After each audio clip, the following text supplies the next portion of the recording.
ఇక ఈ మధ్యలో పెద్దలందరూ పంచాయతీ పెట్టి వీళ్ళిద్దరిని కలిపేందుకు ఎంత ట్రై చేసినా ప్రయోజనం లేకపోయింది. ఇక అప్పటికే శిరీష అక్క తన భర్త నుండి విడిపోయి విడాకులు తీసుకోగా శిరీష కూడా తన భర్తకు విడాకులు ఇచ్చేసి తల్లి అక్కలతో కలిసి ఉండాలని అనుకుంది. అలా 2023లో శిరీష నవీన్ కోర్టు ద్వారా విడాకులు తీసుకున్నారు. కోర్టు బిడ్డ బాధ్యత శిరీషకు ఇచ్చింది.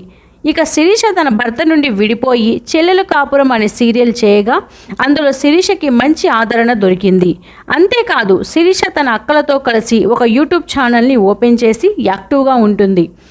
అలా 1 ఇయర్ నుండి తన విడాకుల విషయం సీక్రెట్గానే ఉంచిన శిరీష తన సబ్స్క్రైబర్స్ తన భర్త గురించి తరచూ అడుగుతుండడంతో విసుగు చెందిన శిరీష తన ఇన్స్టాగ్రామ్లో ఒక పోస్టుని పెట్టింది. తాము సరిదిద్దుకోలేని పరిస్థితుల్లో విడాకులు తీసుకున్నామని, తాము విడాకులు తీసుకొని ఇప్పటికే సంవత్సరం అయ్యింది అని, నవీన్ పైన ఇప్పటికీ తనకు మంచి గౌరవం ఉంది అని, ఆడియన్స్ ఆదరణ మద్దతు కావాలని చెప్పింది.